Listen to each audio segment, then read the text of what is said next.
Olá a todos, bem-vindos ao Coffee Paste. Eu sou o Pedro Mendes. A minha convidada de hoje é Joana de Verona, performer, realizadora e criadora da instalação Cali, que vai ser apresentada no âmbito do Festival Tandimage, dias 27 e 28 de outubro, na Rua das Gaivotas 6. Lembro que a performance ocorre entre as 20 horas e as 22h15. Pronto. Posto isto, digo-te olá, Joana, e agradeço-te muito conversares comigo estes minutos. Bem-vinda. Olá, bom dia. Muito agradeço. É essa. Então, gostava de começar pelo princípio, para nos falares um pouco da origem desta performance e instalação a que chamaste Kali. A origem, ou seja, eu estava com muita vontade, tenho estado com muita vontade já há muitos anos de explorar os insights que acontecem no sonho, mais precisamente na hipnagogia, ou seja, nas alucinações hipnagógicas, que é este momento entre o adormecimento, antes de entrares no sono profundo, há muitas imagens, estímulos visuais, cromáticos, há quem tenha também sensações táteis, auditivas, mas é um momento em que a percepção está elevada e que há muitas revelações, sensoriais. E obviamente nós sabemos que há, enfim, várias áreas, artes plásticas, cinema, várias, existem muitos música, existem muitos artistas que trabalham a partir, desses estímulos. Hum, dar um exemplo, sei lá, o Lynch, o Uhum, Bresson, muita gente. A minha tia, num caso mais, pessoal, que pinta há muitos, muitos anos, eu lembro-me de ser miúda, minha tia do Brasil, uhum, lembro-me de ser miúda e de ela, tipo, ter 12 anos e dela dizer: hoje pintei este quadro, ou acabei de pintar este quadro porque veio de um sonho que eu tive há um tempo atrás. Portanto, esta coisa de perceber que a arte podia ser estimulada por este contato com o inconsciente, uhum, sempre me despertou muita curiosidade. E depois, por ter trabalhado com o Raul Ruiz muito novinha, com 19, 20 anos, e ele era um grande mestre de gestão, do sono barra sonho, e como é que ele traduzia isso para a arte, para o cinema dele surrealista. uhum, Passei por experiência real com ele no set, de ele suspender uma equipa inteira, deixar-nos à espera, ir dormir um pouco, ter uma ideia, mudar a cena e voltar, e mudar todo o setup de câmara, toda a coreografia da cena nas Mistérios de Lisboa. Isso aconteceu, e de uhum, conversar comigo na altura sobre este tempo, que ao contrário do que eu estava a dizer no início, que é este tempo em que tu permites, o teu corpo e a tua mente a receber imagens e insights antes de adormeceres. Ele fazia, quase como uma grande disciplina, no acordar, não dispersar o pensamento para lugar nenhum. Hoje em dia seria não tocarmos em telemóveis, que é uma coisa que eu pratico, uhum, não levantarmos logo, ou seja, primeiro tomares contacto com o teu corpo, como é que acordaste, e ainda aqui nas reminiscências da mente, recordares, relembrares o que é que acabaste de sonhar. Pronto, o uhum, Batman tem na Lanterna Mágica, no livro biográfico dele, fala muito da questão dele ter a mesinha de cabeceira toda, escrevinhada, por causa dos sonhos, na ilha, na casa da ilha que ele tem, dos sonhos que ele ia tendo. uhum, Portanto, também já há vários anos, há mais de 10 digo, que tento, às vezes de uma forma mais eficaz, outras vezes de uma forma menos eficaz, mas para isto é preciso uma disciplina mesmo, dar ênfase a este momento do acordar para relembrar dos sonhos. Então há aqui 2 momentos, que é o relembrar dos sonhos, também é uma boa maneira de autoconhecimento, contacto contigo própria, de tentares deslindrar aqui algumas mensagens, uhum, mas não seja porque é lúdico, divertido, abre as expansões assim, expande um pouco os sentidos, e, e pronto, e podes ter sempre algumas imagens e ideias interessantes para depois desenvolver. Hum, e depois, pronto, isto tudo interessa-me muito, e uhum, começou como um tríptico visual, 3 videoartes a partir de 3 sonhos distintos. Hum, e este seria o primeiro. Depois tenho mais 2 videoarts a partir de sonhos que queria desenvolver, mas entretanto, ao fazer o videoarte que foi filmado com a Inês Vaz, a Isabel Zu, a Sofia Dinger, com o Silvia Raimundo, durante a pandemia, portanto eu tinha acabado de chegar do Brasil, estávamos mais ou menos em abril, estava Lisboa inteira parada, a Europa parada, e filmámos assim 2020, não é? Portanto, depois percebi que entre mandar esse videoarte para festivais ou instalá-lo em cena e fazer um cruzamento entre grandes paixões, cinema e dança, ou seja, criar esta performance e instalação seria mais rico e seria mais justo para o próprio trabalho. Uhum, uhum. Mas sim, também depois vamos ver o que é que acontece com as outras ideias e os outros sonhos, e se serão videoartes, serão instalações, o que é que serão. Mas, sem dúvida, é um tema porque o inconsciente é muito fascinante, estudar o inconsciente. Eu sou uma grande, assim, apaixonada por psicologia, Uhum. desde sempre. Também já tive a oportunidade de fazer umas 3 ou 4 vezes personagens enquanto intérprete como psicóloga. Portanto, também acabo na escola, já em miúda, era das minhas disciplinas preferidas.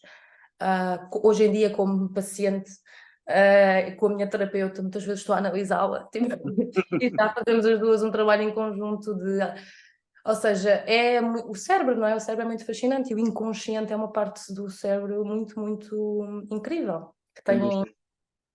que tem muitas, ah, tem muitos espectros, é muito complexa.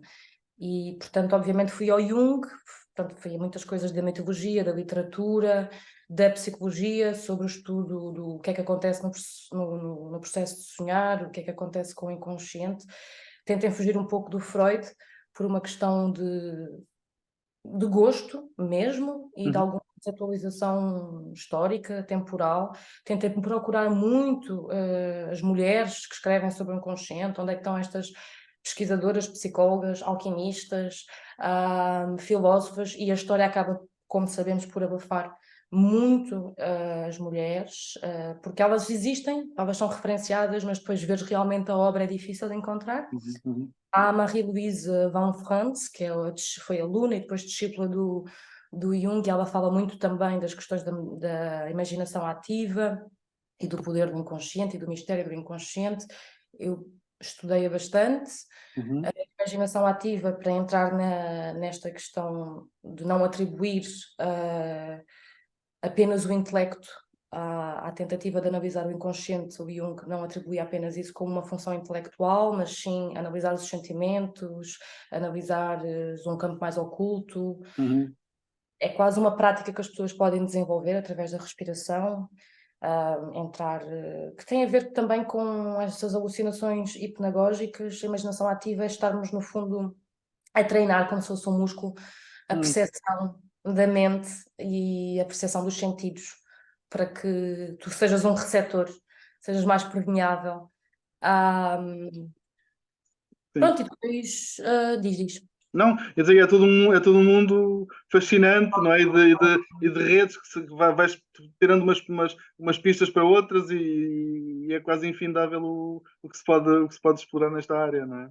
Sim, por isso é que eu fiz um trabalho de pesquisa com a ajuda da Laura Pujol, que é uma psicoterapeuta brasileira que tem Uhum. um doutoramento sobre o inconsciente, e ela e um grupo de colegas delas, psicólogos, psicoterapeutas, têm um jornal no Brasil que é o Onírico, que é tudo à volta da criação de notícias que não são reais, não é? Que são ficcionais a partir de sonhos.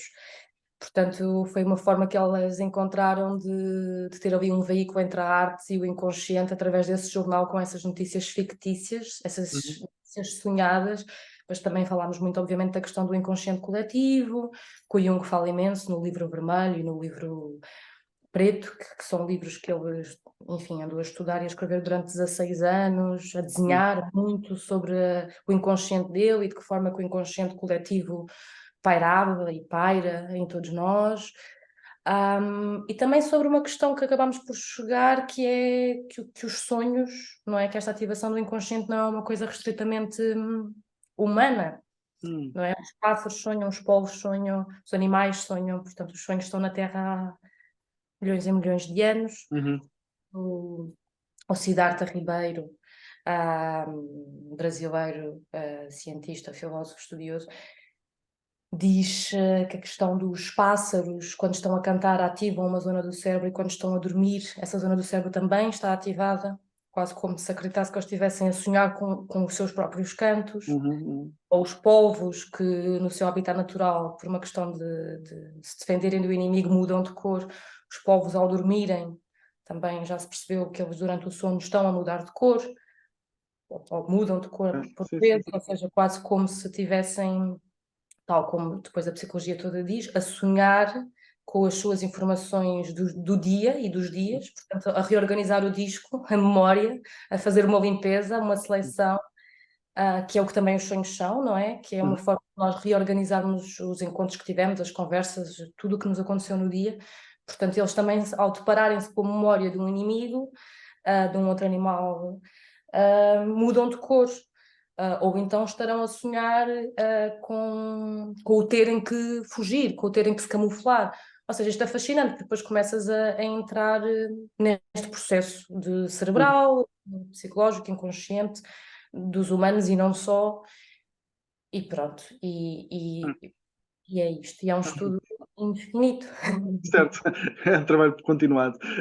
Queria que nos falasses brevemente sobre o título que deste a esta instalação performance, Kali. Sim, a Kali, os títulos às vezes vêm como intuições finais nos processos.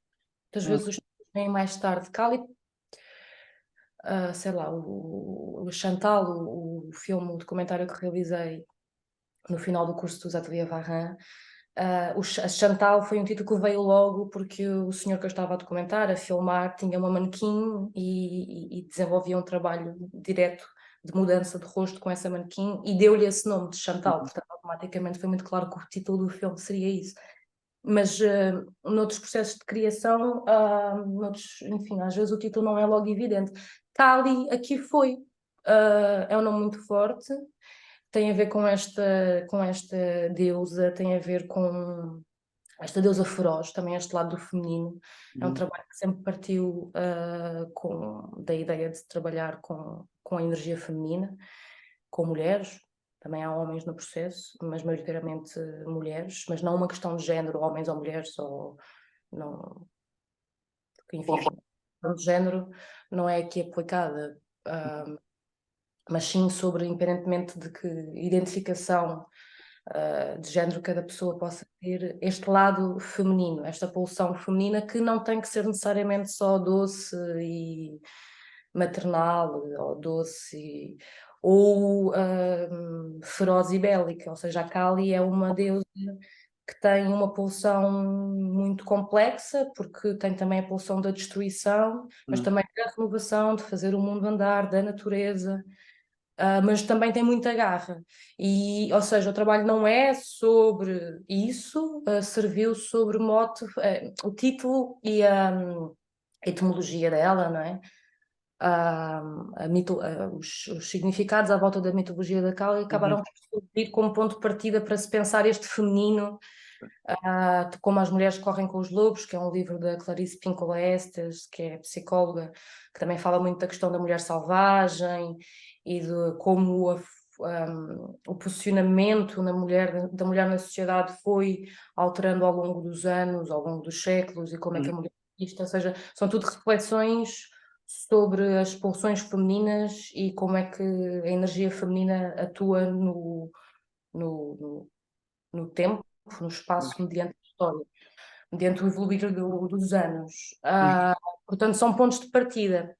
E a Kali tem esta energia de destruir, como de incontrolável, como a natureza é, como nós não podemos prever uma tempestade ou um furacão, mas é efetivamente apenas um ponto de partida de reflexão. O trabalho em si está muito mais assente de um ponto de vista concreto, na relação dos movimentos dos corpos, da dança, das performers com este inconsciente coletivo que é o videoarte instalado em cena. Depois, de um ponto de vista mais de base de pesquisa, está muito baseado nesta questão que falámos agora, Uhum. inconsciente. E é isso. Bem, avançamos então. Esta performance de instalação tem a duração de 2 horas e 15 minutos. Queria que falasse um pouco do lugar do público, que não tem um lugar fixo, ou seja, pode circular, pode entrar e sair durante estas 2 horas e 15. Porquê é que optaste por esta decisão? Olha, foi uma das imagens que me vieram à mente já. Este trabalho já está a ser pensado há 3 anos, não é? Entre o momento de filmagem do videoarte e agora.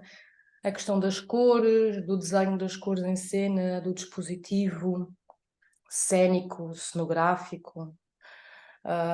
Foram tudo insights, foram tudo visualizações que eu fui tendo e depois filtrando e pensando e explorando na prática e percebendo o que é que faria mais sentido e tudo converge, também não quero dar muito spoiler, mas tudo Claro. converge para determinados pontos. Há uma geometria aqui pensada bastante clara Uhum.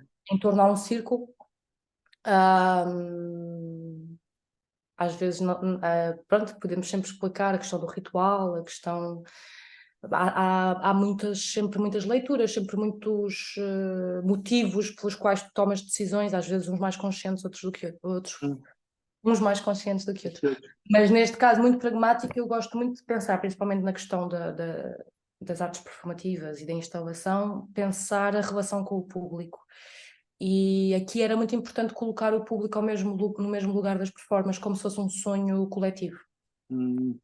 A experiência, primeiro como se fosse uma exposição de galeria em que cada pessoa chega à hora que quer, decide quanto tempo é que quer ficar e sai quando quiser. A estrutura existe uma estrutura que se Uhum. repete X vezes, com algumas alterações por ali, portanto nunca nenhuma pessoa do público vai ver a mesma coisa, a menos que se chegue das 8 às 20h15, senão de resto é um organismo vivo Uhum. que, que tu não irás ver a mesma coisa do que outra pessoa que já, enfim, que fez uso da performance num tempo diferente, Certo. mas sobretudo esta democratização entre a cena e o fora da cena, as performers e o público, que me interessa muito. Tenho muita dificuldade com a distância de o palco e a plateia. Uhum. Não, nunca tenho tendência para pensar o público assim.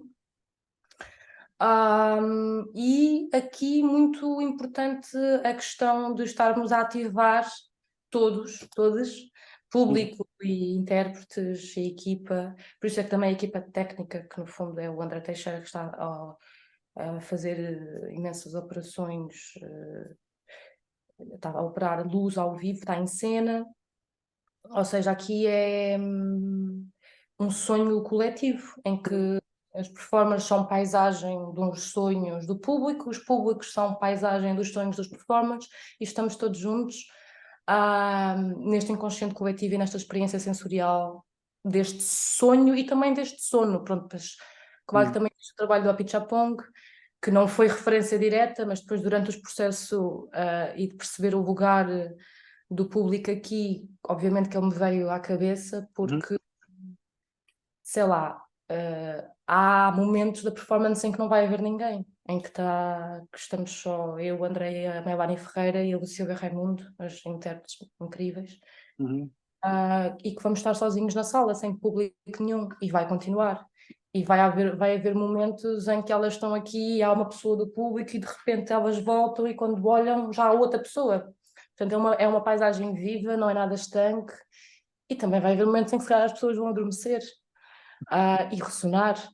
E é um bocadinho sobre isso. É um bocadinho sobre o não excesso de informação o tempo inteiro a que nós somos sujeitos na vida e é podermos abrandar em conjunto o ritmo interno, descansar, contemplar, adormecer, sonhar. É um bocadinho isto tudo. É, exato. É É muito muito. sensorial nesse sentido. Sim, sim, sim, sim, sim. Por isso a música da Carincourt, da Inês Carincourt, artista talentosíssima também, é o guia da partitura, é o guia, o som também puxa primeiro as pessoas para dentro da sala e as pessoas quando abandonam a sala onde o sonho, a performance está a decorrer, o som continua com as pessoas. Uhum. Esta ideia de que não há início nem fim, que é quase como se pudéssemos estar ali 7 horas, 2 Uhum. dias, um mês, sempre. Uhum. Uhum.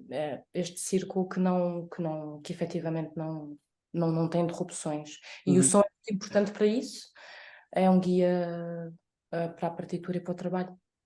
Claro. Gostava de nos falar brevemente do processo criativo, nomeadamente do trabalho com as performers que vão estar a participar. Foi um processo muito fluido, eu sempre desejei leveza neste trabalho e horizontalidade mesmo, que fosse uma partilha muito fluida, muito leve e muito honesta, porque nós sabemos que os processos criativos têm altos e baixos, têm dúvidas, têm muitas certezas, mas há muita gestão de experimentar, de descobrir, de ter capacidade de mandar material fora. Então foi um processo muito intimista Uhum. e bonito nesse sentido. Pronto, nós estamos a apontar os nossos sonhos já há muitos meses. Bom, eu estou a apontá-los há muitos anos, mas Uhum. as pessoas neste processo, mesmo as intérpretes que estão no videoarte e não estão em cena, apontaram e enviaram os seus sonhos. A Melanie Ferreira e a Lucila Raimundo, que estão em cena, fizemos um trabalho de análise dos sonhos delas e de recolha, análise, interpretação e transmutação disso para o movimento, para o espaço, para o universo. Depois é muito claro o que é que começa a fazer sentido e a fluir, que faça parte do trabalho ou não. Uhum. Pronto, e depois entra uma série de referências de como é que os sonhos são vistos e interpretados por sociedades diferentes, que importância é que as comunidades indígenas dão aos sonhos, que importância é que o Jung dá à questão do inconsciente coletivo, quase como premonições, coisas que Uhum. é a história que ele sonhou com sangue a invadir a Europa e andava atordoado com isso e não sabia o que era um sonho sensorialmente muito forte e o incomodava muito e que pronto, foi mesmo ali nas portas da guerra. E ao perceber de que forma é que este inconsciente coletivo, que nós somos assaltados por uma série de premonições, também há este lugar do sonho, não é? De tentarmos entender às vezes, por um lado estamos a organizar o que vivemos, por outro lado às vezes são alertas do que podemos viver e às vezes acontecem mesmo uns certos insights premonitórios. E o processo foi sempre à volta desta base literária toda, mitológica e muito assente nas questões de textos de análise de psicologia, de análise do inconsciente, que a Laura Pujol, a Uhum. psicoterapeuta brasileira, trouxe, fizemos reuniões entre nós e depois eu levei para os ensaios e muito entre a coordenação desta análise dramatúrgica, desta recolha de informação, com a análise dos sonhos delas. Uhum. Os meus estão, obviamente, já colocados, porque desde, enfim, da escolha do dispositivo e da espacialidade, tudo. E depois transformar em movimento, em silêncio, Uhum. contrastes, um trabalho de corpo em leveza, em água, porque existe muita etereidade no trabalho, Uhum. e por causa desta questão da continuidade, que não tem fim nem início, como a água, não é, dos rios e do mar, que Uhum. encosta numa rocha, transforma-se numa rocha, de repente tem um precipício, torna-se uma cascata. Portanto, esta fluidez também no movimento. Portanto, sim, é um trabalho mesmo uma pesquisa mesmo de explorar a relação dos corpos delas, Uhum. espaço, com o videoarte, com a música e criar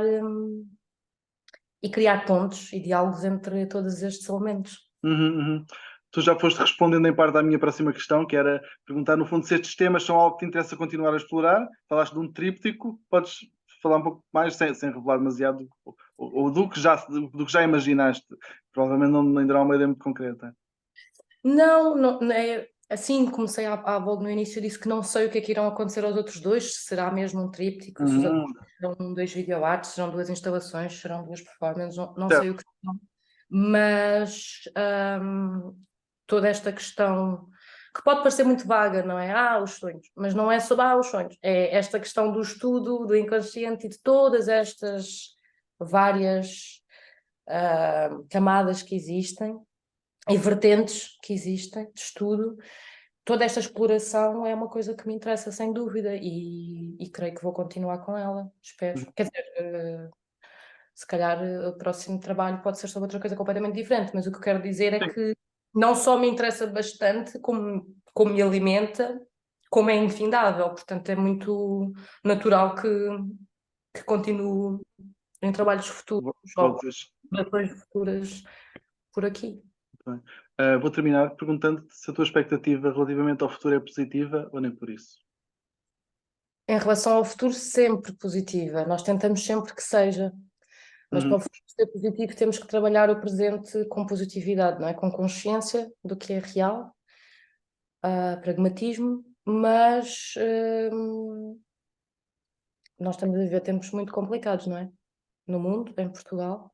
Está um tempo estranho. É claro que pronto, isto é geracional em todas as épocas. As sociedades sentem que há momentos de ruptura política, ou social, ou económica, ou de conflito em que sentimos, em que se sente, não é? A história conta isso, que são momentos complicados. Em cada época existem os seus altos, que são momentos desafiantes, mas o mundo bom, tudo o que se está a passar à nossa volta deixa-nos apreensivos, preocupados, tolhidas. Agora, se estás a perguntar num sentido um pouco mais pessoal, acho que nós temos um trabalho, enquanto pessoas, de tentar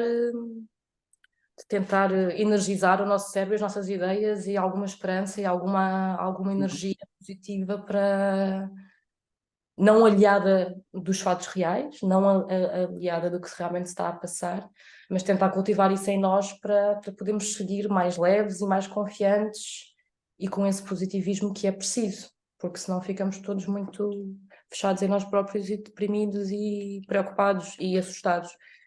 E pronto, acho que esse não é o objetivo de estarmos por aqui assim assustados e ao ataque e à defesa, acho que, não é? Temos que tentar estar noutra vibração e noutro lugar, que às vezes não é fácil, mas sim, portanto a resposta é que espero que se consiga, de um modo geral, ter a energia mais, guardar uma esperança, guardar um positivismo e elevar a vibração de forma a que é tudo cíclico, não é? Tudo passa, é tudo cíclico, com as fases más, e nunca esquecermos que há sempre renovação e que há sempre novas informações e há um novo dia e há uma nova descoberta e há um novo ânimo e que as coisas boas estão sempre por vir. Gosto de pensar nisso. Sim, sim. E tu? Eu concordo contigo, mas não, só aqui não gosto de estar do outro lado, mas concordo que temos de ter esperança, apesar de tudo o que se passa à nossa volta. Vou recordar que a performance de instalação Cali, que é uma criação de Joana de Verona, vai estar na Rua das Gaivotas 6, dias 27 e 28 de outubro, parte do Festival Tandimage. A performance dura entre as 20 e as 22h15. Joana, muito obrigado, foi um gosto enorme conversar contigo. Muito obrigada, eu.